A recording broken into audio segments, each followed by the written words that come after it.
For Silvio Berlusconi, the Prime Ministership of Italy is about more than just politics. He sees himself as a leader, a benefactor, and above all, a patron. He can do everything. I call him God. Silvio Berlusconi's story is an Italian fable. He rose from middle-class beginnings to become the country's richest and most powerful man. He has created a modern family empire, run by his son, his daughter, and his oldest friends. It's a power which seems to know no bounds.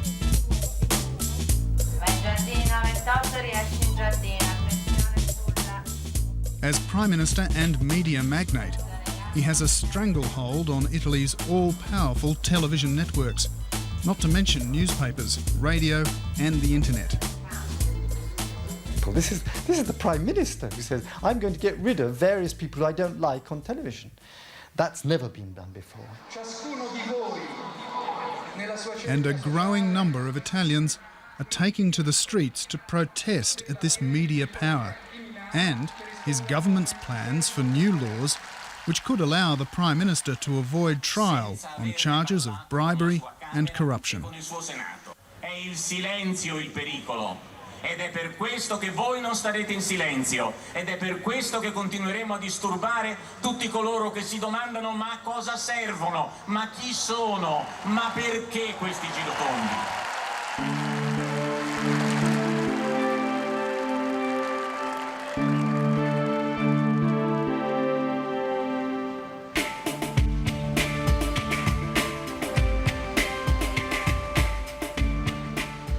Monte Carlo is hosting the annual general meeting of the Berlusconi's family company Mediaset.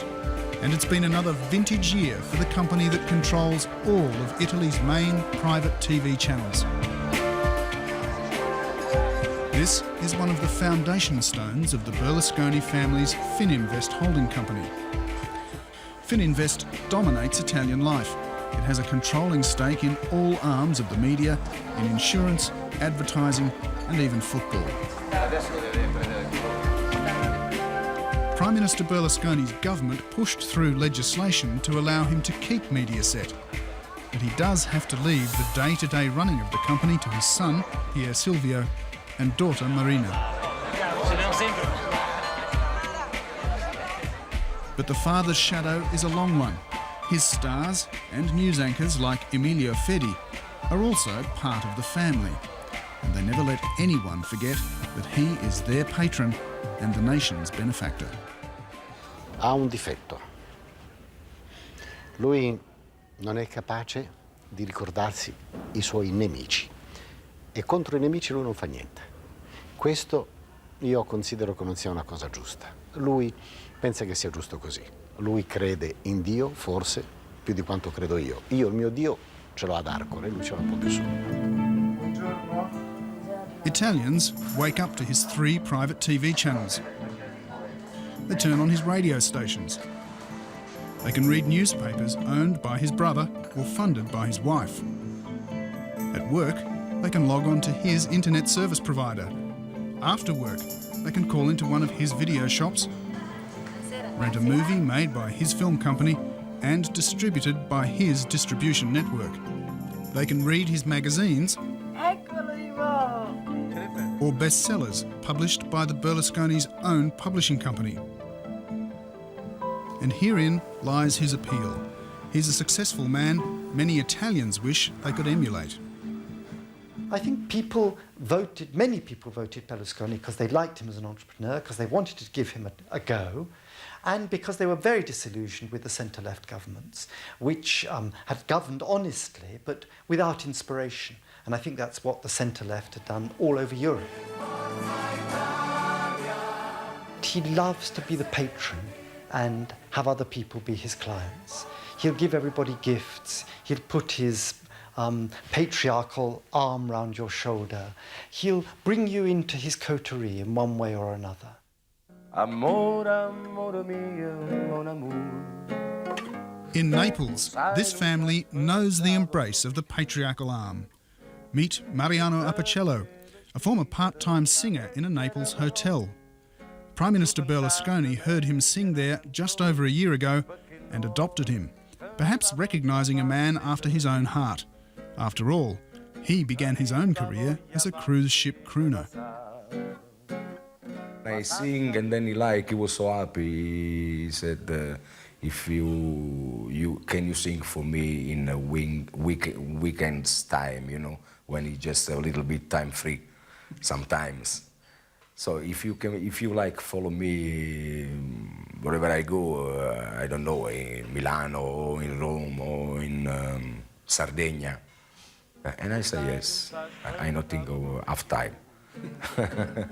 E te volevo scrivere una lettera però oggi ho pensato meglio una canzone. I play mostly for party, and then just sometimes happen that I play even just for him because he liked too much. The two men have started writing music together. 12 songs so far for a CD due for release in Italy after Christmas. Mariano writes the tunes, Silvio the words. They're both romantics at heart. Silvio Berlusconi is first a clever man, and then he have talent, I repeat. Not just on the music, but he's, you know, I don't know how to say in English, imprenditore. It's big imprenditore, so you have a talent in that kind of job too. Yeah, he's a leader. And then he's a leader of Forza Italia in Italy. So he can do everything. I call him God.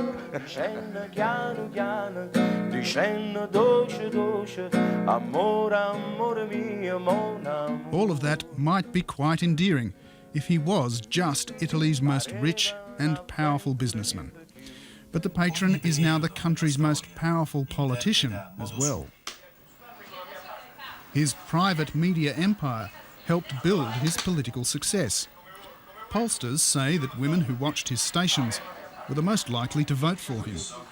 But he and his government now control the state television and state radio channels as well, meaning that in all, his government and his family company control 90% of Italian media, a situation unprecedented anywhere else in the world, and the implications of that are starting to cause unease.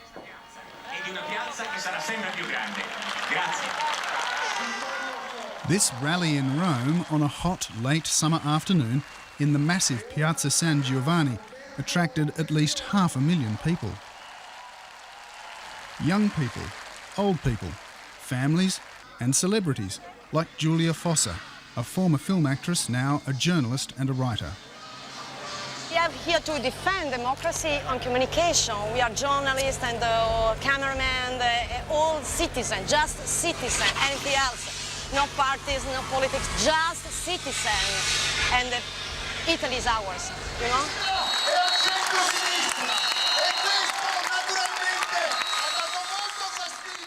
This was the latest and largest in a growing series of demonstrations which began in Florence in January. At the heart of this rally's concern was the extent of the Prime Minister's media control.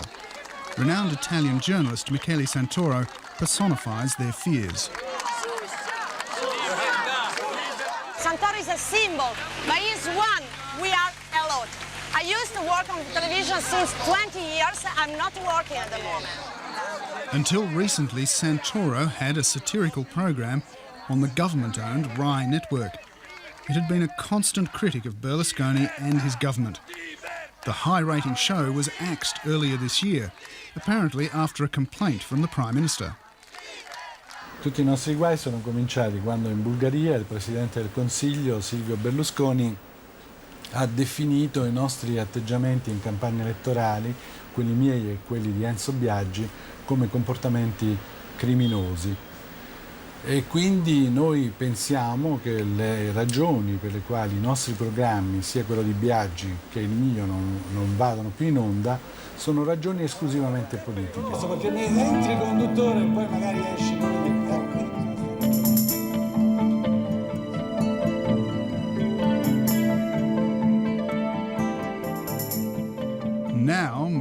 Santoro and his team wait to see what, if anything, Rai has in store for them.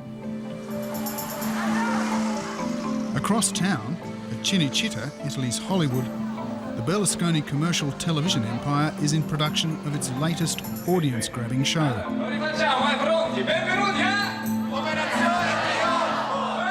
Here they chase ratings, not with contentious local programs, but with popular foreign formats.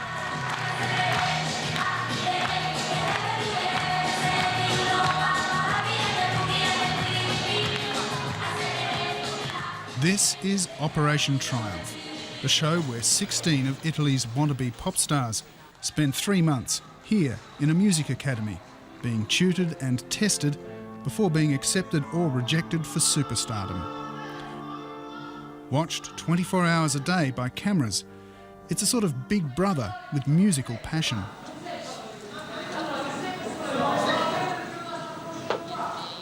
Once a week, they're allowed out to perform a concert for their families and friends, and for the nation to judge their achievements. It's a winning formula, delivering money and ratings at the expense of Italy's government channels. Questo vuol dire che la dose, la quantità, l'intensità di libertà del nostro paese è a rischio. Lo sarebbe se non ci foste voi, se non ci fosse questa piazza, se non ci fossero questi eventi. Furio Colombo is one of Silvio Berlusconi's most vocal critics. He's a former left-wing MP, now a newspaper editor. He's seen as a potential leader of the left who could stand against Mr. Berlusconi at the next election.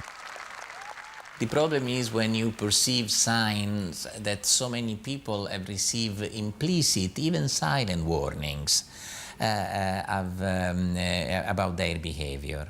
If you are against Berlusconi today, and if you say that clearly, openly, how many chances you have of finding a new job if you are a journalist, if you are a newscaster, if you are the moderator of a talk show? Questo discorso partendo da Rete 4, dalla semplice possibilità di emettere un segnale che contenga dei programmi. Digitale terrestre è molto di più, digitale terrestre ci dà la possibilità di In Monte Carlo, the journalists came to listen to the Prime Minister's son, not to ask him tough questions.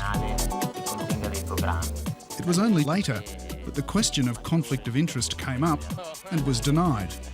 It's, no, not at all. No. I'm really speaking here, honestly, like a son. I don't think since my father has left his job for politics, we've ever talked once about television and contents, and the maximum thing was, how are things going? Are you okay? Is the company doing well? That's it. Really? You don't talk politics at home? No. We talk politics, but it's never together business and politics. Plus, I mean, come on, watch our networks. We have news that are on every political side. We are not so silly to believe that when Silvio Berlusconi sits at the dinner table with his daughter and with his son, they don't talk about their empire and about their power and about the incredible overlapping of that power with the public power of a prime minister. See, this is the case where you can talk about conflict of interest the other way around. If there is one, it's against the development of our company. So it's honestly ridiculous when you hear some comments that would like to stop the development of Mediaset because of politics.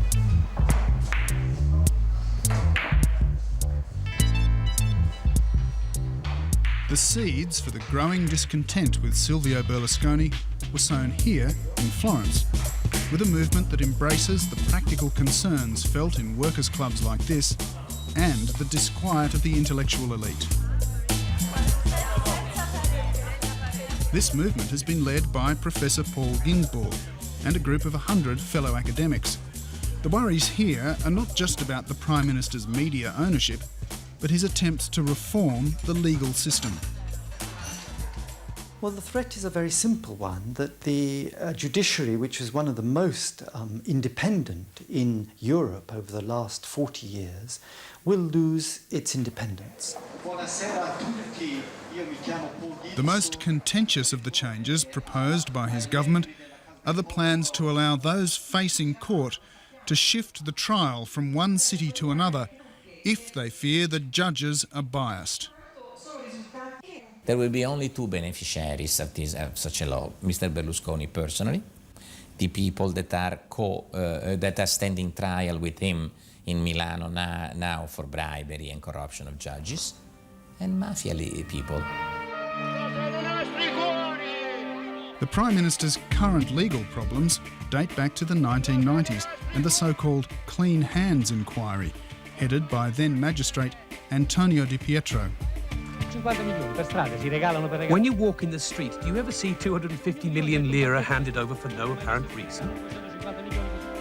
Until that inquiry, it had been an accepted part of business to bribe politicians, tax officials and even judges for favours. Clean Hands stopped all that, and by the time it had finished, Silvio Berlusconi faced a series of charges relating to his business practices before he entered Parliament. Even then, his media interests proved helpful. Mr. Berlusconi ordered his newspapers and television companies to attack the judiciary.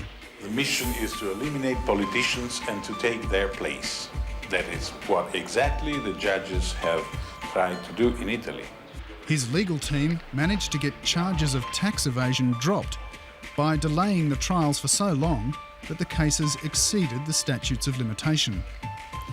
But the Prime Minister is still due to face trial in Milan on one outstanding charge of bribing a judge, and it seems he's not keen to front up for his day in court. Berlusconi, se è vero che è innocente, come lui dice, perché non va dal magistrato a dimostrare la propria innocenza? Non dimentichi che il processo che lo riguarda è facilissimo. Se non fosse Silvio Berlusconi, ci vorrebbe dai 5 ai 10 minuti per fare questo processo. Antonio Di Pietro is now in Parliament, trying to keep the hands clean from the inside. He says Mr. Berlusconi is misusing political power to avoid justice. In realtà Berlusconi non vuole modificare questa legge, vuole soltanto avere uno strumento per poter andare dal giudice di Milano e dire: rinviatemi il processo, e quindi tirare a campare, fare in modo che il tempo passi. Furio Colombo points out that Gaetano Pecorella, the lawyer who heads Mr. Berlusconi's personal legal team, is also the MP pushing the government's changes through Parliament. So Mr. Pecorella in the morning is the chairman of the Judicial Committee and accepting or rejecting the amendments that will be crucial for that law. In the afternoon is in Milano assisting Mr. Berlusconi as a lawyer in an ongoing trial that is exactly the trial for which this law is discussed and will be approved by Mr. Berlusconi majority. You would think then, with such obvious manoeuvrings by their Prime Minister, Italian voters would be shocked. Not so.